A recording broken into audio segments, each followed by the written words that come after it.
Earlier this year, I decided to go ahead and go back to Windows and built my own PC after using Macintosh for about 6 or 8 years or so. And I've previously done a video, which I'll put a link below, as to what led to my decision to doing that. However, now that I've been using the PC and Windows more predominantly, I'm finding there's features I'm missing about having with my MacBook. And in fact, it hasn't gone far. It's still here. I don't use it very much anymore, but it's got its moments where I'm still pulling it back up and it's not going anywhere. And so yeah, there's ways I could get rid of it. But since I still got both, it still works. I'm going to keep going. And so what I wanted to do today was share what features and reasons I'm still keeping that thing around. Okay, so the first thing that I really found myself missing after a few weeks was AirDrop. Especially when I started doing some YouTube videos again. Historically, what I would do is I would take some pictures, maybe for cover art, and some videos, and then I would transfer them over to MacBook to work on. And with the AirDrop feature, I just kind of got Apple's support page up here. It's really simple. You select the items that you want to share, and then your devices will show up within a local range. And in this case, it'd be my MacBook, and so I would share with my MacBook, and they would come over.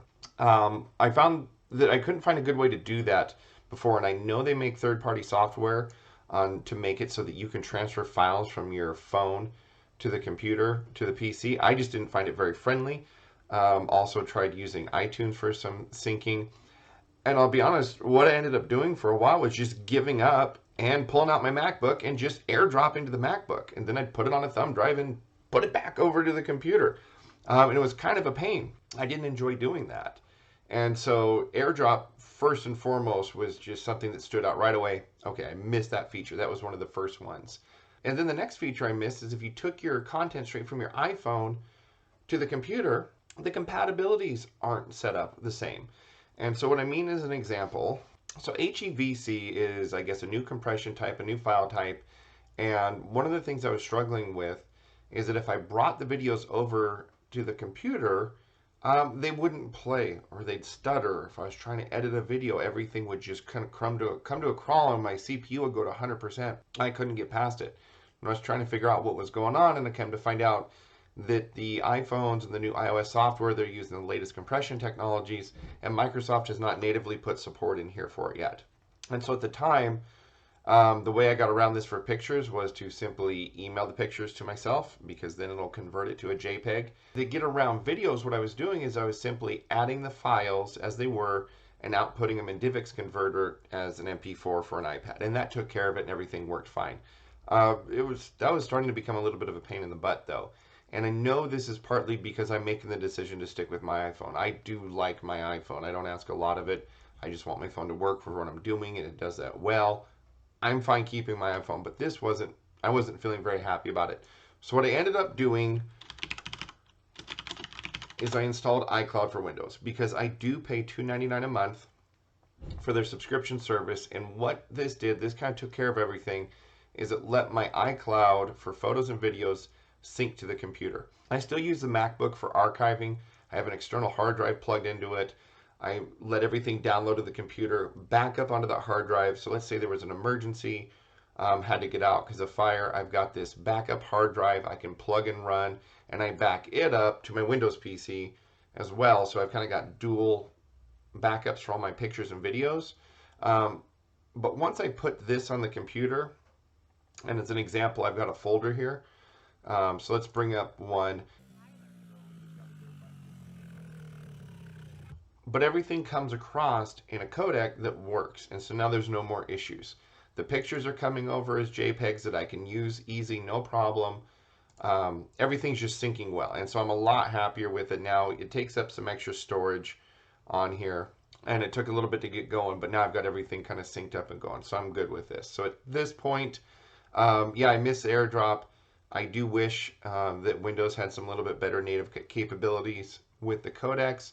But the iCloud integration took care of the issues for now. So now, by the time I take my videos and by the time I'm ready to go about it, they've typically showed up on here. Okay, and so then the next feature that I kind of miss is the included software that you get with the MacBooks. And I remember when I switched over at the time, it wasn't the photos as they call it now.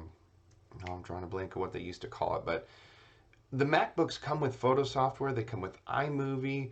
It comes with GarageBand if that's what you're into. they just come with a good suite of software. There's even video compression software built in that you can compress your files either for optimization or quality. And so I kind of miss that coming with Windows. I know that if I go to Windows Photos, they've got this in here. I'm going to show this as an example. Windows made some collections for me, for my family, and I really like these when Apple does them. I think they do a good job. My wife runs an Etsy store, and I have an album called Days in and Spokane Valley. We live in the Pacific Northwest. So I spent some time out in the valley taking my kids to a motorcycle store, and I don't know what it is about Apple's, but when Apple makes me a collection of videos, they seem to capture things that are really what we're doing, and they capture people and moments, and very rarely do I have to edit or delete those. But then when I just feel like when I look at some of these, I'm just going to show you right here, this little elephant. I was helping my wife take pictures for a shop. That picture was taken quite a while ago. Why is it here? I've got a picture of a toaster oven I sent to my sister because I picked it up for her, and I was not in Spokane Valley when I sent that picture.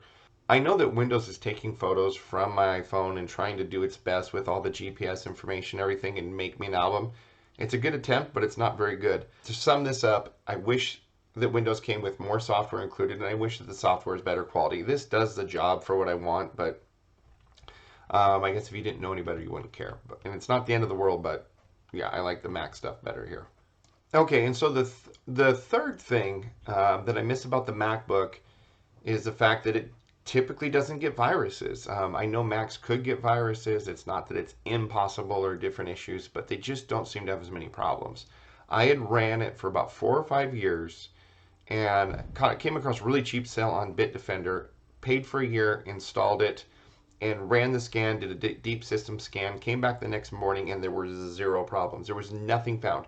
After 4 years of use, 4 years of not really being careful, there was nothing wrong with the MacBook. And so, you know, that's very, very user dependent, but I had no issues. When I switched to the PC, there was just no way I was going to take that risk. And so for myself, I feel like internet security is just mandated if you're running on a Windows PC. I don't want to get a big debate about it, but that's just for me. That's my opinion. And so during the Christmas season, I think I got 3 years of Bitdefender internet security for $50 or $60 for 3 years. I'm not out to do a review of this program. It's the one I've gone with. It seems to be working fine.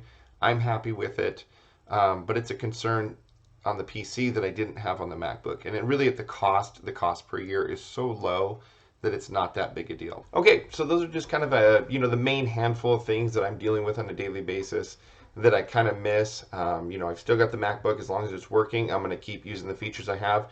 If it were to crash or die, I don't know that I would replace it right now. I would maybe look for like a Craigslist or some kind of cheap one. But those features are not worth, to me right now, the minimum price of entry to go buy a new Apple product. So I'm still comfortable with my Windows purchase. And if that thing were to disappear or go away, then I'll just find different ways to work around stuff. And that's kind of the thing with the Windows too. There's always a workaround. There's tons of different software options. It's just sometimes a matter of what do you know? What are you comfortable with? So, all right. So thanks for watching. If you liked the video, please give it a thumbs up. Maybe subscribe. We'll kind of keep going with the new content. And if there's any questions you guys have or anything you want to see, just let me know in the comments. Thanks for stopping by.